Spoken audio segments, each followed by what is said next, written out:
Hello friends, welcome back to my channel learn law buddy LLB.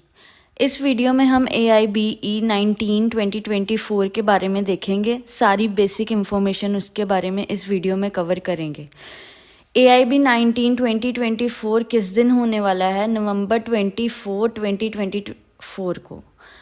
इस वीडियो में हम सभी टॉपिक्स कवर करेंगे, जैसे कि सिलेबस, एग्ज़ाम पैटर्न क्या होगा, कैसे उसको प्रिपेयर किया जाएगा, ईच सब्जेक्ट की वेटेज क्या होगी, इस सभी के बारे में हम इस वीडियो में कवर करेंगे। अब देखो तो AIB 18 था जो, उसमें कई कैंडिडेट्स थे जो कि फ़ेल हुए थे। मोर देन 50% कैंडिडेट्स थे जो कि फ़ेल हुए थे AIBE 18 में। इसमें अब सुप्रीम कोर्ट ने क्या किया? सुप्रीम कोर्ट ने RTI ली, राइट टू इंफॉर्मेशन मांगी कि AIBE 18 का रिजल्ट क्या है।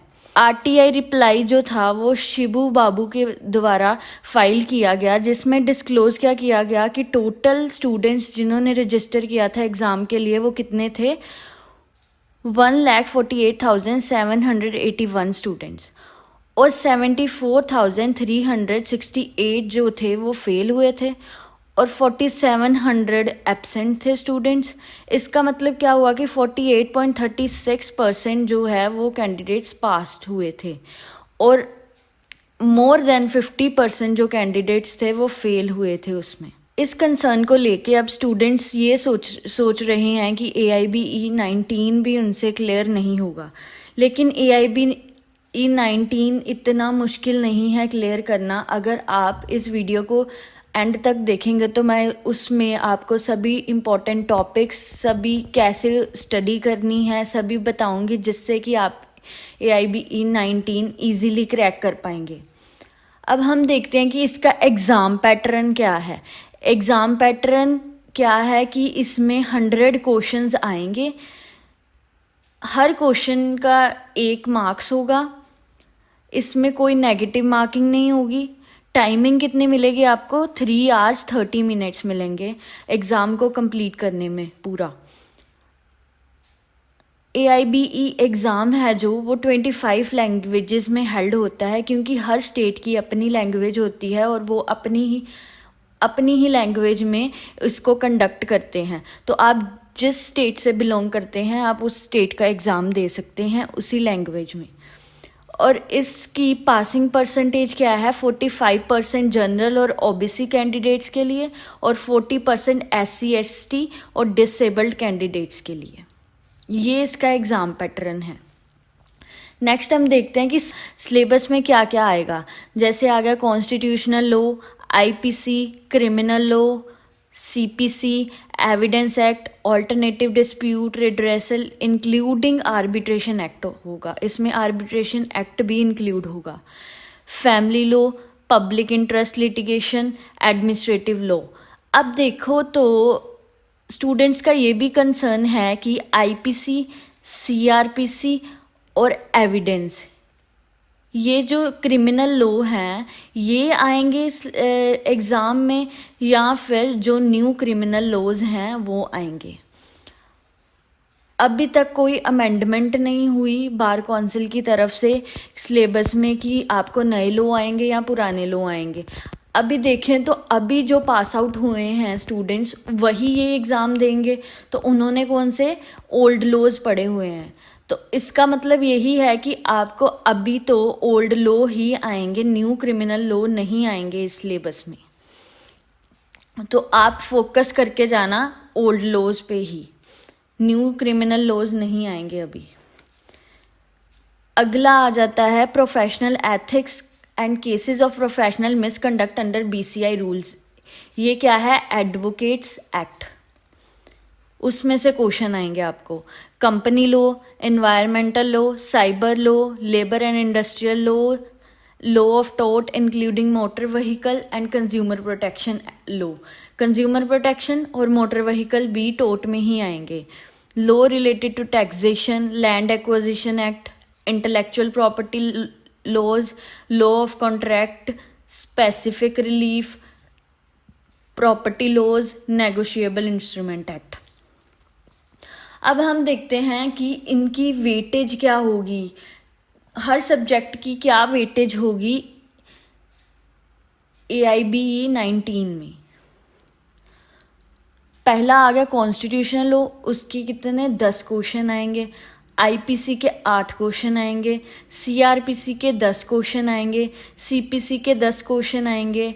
एविडेंस एक्ट के 8 क्वेश्चन आएंगे। Alternative dispute redressal including arbitration act के 4 आएंगे। फैमिली लॉ के 8 आएंगे। पब्लिक इंटरेस्ट लिटिगेशन के 4 आएंगे। एडमिनिस्ट्रेटिव लॉ के 3 आएंगे। प्रोफेशनल एथिक्स मतलब एडवोकेट्स एक्ट के 4 आएंगे। कंपनी लॉ के 2 आएंगे। इन्वायरमेंटल लॉ के 2 आएंगे। साइबर लॉ के 2 आएंगे। लेबर एंड इंडस्ट्रियल लॉ के 4 आएंगे। Law of tort, motor vehicle act और कंज्यूमर प्रोटेक्शन लॉ, इसमें से 5 क्वेश्चन आएंगे आपको। टैक्सेशन में 4 आएंगे।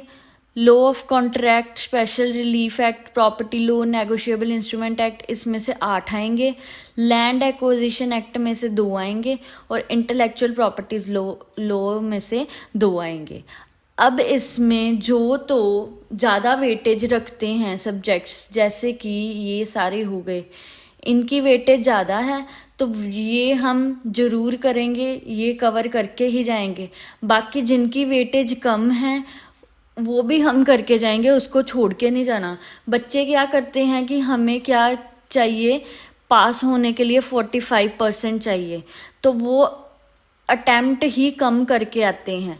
लेकिन हमने ये बात याद रखनी है कि हमारे पास 100 क्वेश्चन है और कोई नेगेटिव मार्किंग नहीं है। अगर नेगेटिव मार्किंग नहीं है तो हमारे कहीं से भी मार्क्स कम नहीं होंगे, तो हमें पूरे 100 के 100 क्वेश्चन अटैम्प्ट करने ही करने हैं। चाहे बीच में से हम कुछ गलत भी कर देते हैं, फिर भी हमें 100 के 100 करने हैं। हम इजीली जो है वो AIBE 19 क्रैक कर सकते हैं इससे। और हमें क्या करना है, हमें बेयर एक्ट की कमांड बनानी है। हर सब्जेक्ट के बेयर एक्ट पे आपको कमांड बनानी है कि कौन से सेक्शन में क्या दिया गया हुआ है। ये अगर आपने इस पे अपनी कमांड सेट कर ली तो वहाँ पे आपको इतना टाइम नहीं लगेगा कि ये वाला टॉपिक किस सेक्शन में दिया गया है। आप जल्दी से बेयर एक्ट खोल के उस टॉपिक पे पहुँच जाएंगे और आपका टाइम भी सेव होगा। इसलिए बेयर एक्ट पे कमांड जरूर रखना, बेयर एक्ट के टाइटल पेज पे। अब हम देखते हैं कि कैसे प्रिपेयर करेंगे हम AIBE 19 को। इसमें इम्पॉर्टेंट टॉपिक्स कौन से हैं। पहला देखते हैं कॉन्स्टिट्यूशनल लॉ में इम्पॉर्टेंट टॉपिक्स कौन से हैं। पहला आ गया salient features of Indian constitution, constitution के salient features, fundamental rights, legislative process, DPSPs, directive principle of state policy, इसको हम क्या बोलते हैं, DPSPs, ठीक है। इमरजेंसी पावर्स, फेडरलिज्म, ये जो है ये इम्पॉर्टेंट टॉपिक्स हैं कॉन्स्टिट्यूशनल लॉ के। ऐसे ही हम सभी सब्जेक्ट के इम्पॉर्टेंट टॉपिक्स देखते हैं। IPC में कौन से हो गए, general principles of crime, principles of criminal liability, criminal act by several persons और groups, offences affecting human life, criminal trespass. CRPC में कौन से होंगे, introductory and pre trial process, salient features of juvenile justice, salient features of probation of offenders act, criminal rules and practice. Next CPC में कौन से हैं important topics. CPC में cover होता है difference between procedural and substantive law, suits in particular cases, appearance and examination of parties, discovery, inspection and production of documents।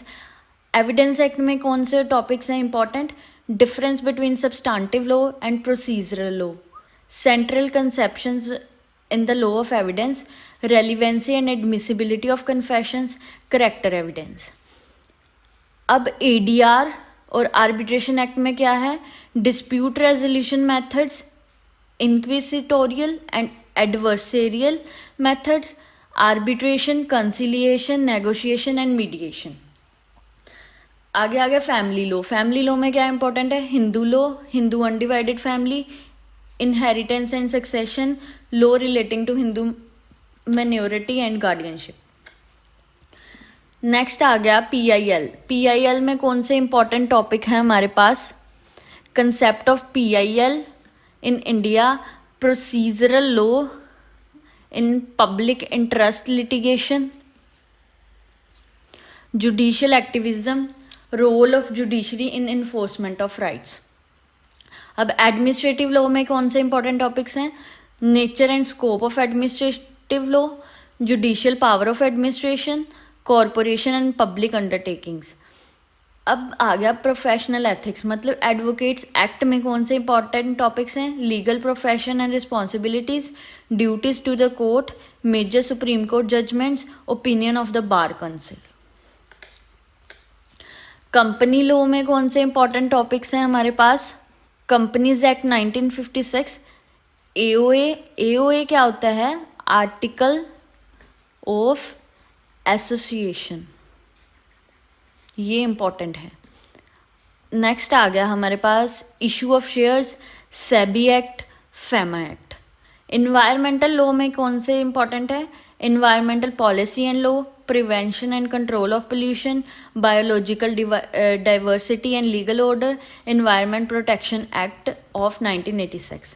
Cyber law में कौन से हैं? Fundamentals of cyber space, intellectual property issues, Indian penal law and cyber crimes, obscenity and pornography, digital evidence. 14th है हमारे पास labour and industrial law. इसमें हमें कौन से इंपॉर्टेंट टॉपिक्स हैं? पहला आ गया इंडस्ट्रियल डिस्प्यूट एक्ट, दूसरा आ गया ट्रेड यूनियन एक्ट, आ गया labour welfare legislation, minimum wages act. Law of tort including motor vehicle act, consumer protection law में कौन से हैं? General condition of liability in tort, justification of tort, remedies and damages, personal capacity, consumer protection act 1986. आगे आ गया taxation के related कौन से हैं? Direct taxes, indirect taxes, customs and duties. अब देखते हैं कि लैंड एक्विजिशन जो एक्ट है उसमें कौन से इंपॉर्टेंट टॉपिक्स हैं? Preliminary investigation, publication of preliminary notification, payment of damages, declaration intended acquisition, award by the collector, temporary occupation of land, acquisition of land and companies. Next आ गया intellectual property laws. इसमें कौन से important है? Introductory aspects, patents, trademarks, geographical indications, Indian copyright law, law of contract, specific relief act, property laws और negotiable instrument act में कौन से इंपॉर्टेंट टॉपिक है? Validity, discharge and performance of contract law, remedies and quasi contracts, specific contract, bailment and pledge, doctrine of election. ये जो हैं ये सभी क्या हैं? इम्पॉर्टेंट टॉपिक्स हैं हर सब्जेक्ट के. इसके अलावा आपको क्या करना है कि बेयर एक्ट है जो उसके टाइटल पेज पे, सभी के बेयर एक्ट के टाइटल पेज पे अपनी कमांड बना के रखनी है. आपको पता होना चाहिए कि कौन सा सेक्शन कहाँ पे है. वो आपको बेनिफिट देगा एग्जाम में. किसी भी टॉपिक के रिलेटेड आपको क्वेश्चन पूछा गया है तो आपको इजीली पता होगा कि ये किस सेक्शन में दिया गया है और उससे आप इजीली क्वेश्चन जो है वो कर सकते हैं. अगर आप बेयर एक्ट पे अपनी कमांड बना लेते हैं और ये इम्पॉर्टेंट टॉपिक्स कर लेते हैं तो आपको आपका AIBE 19 जो है वो क्रैक होकर ही रहेगा. एंड आपको 100 के 100 क्वेश्चन जो हैं वो अटेम्प्ट करने हैं, क्योंकि यहाँ पे कोई नेगेटिव मार्किंग नहीं है. वो आपको बेनिफिट ही देगा. अगर आप कुछ क्वेश्चन छोड़ के भी आ जाते हैं तो वो आपको कोई बेनिफिट नहीं दे रहे. अगर आप उनको अटेम्प्ट करके आते हैं सभी को, अगर आपको नहीं भी आता आप वैसे भी अटेम्प्ट कराते हो, बाय गॉड किसी भी तरह वो ठीक हो जाता है तो वो आपके नंबर बढ़ गए ना. इसलिए आपको 100 के 100 ही अटेम्प्ट करने हैं. ये वीडियो यहीं तक थी.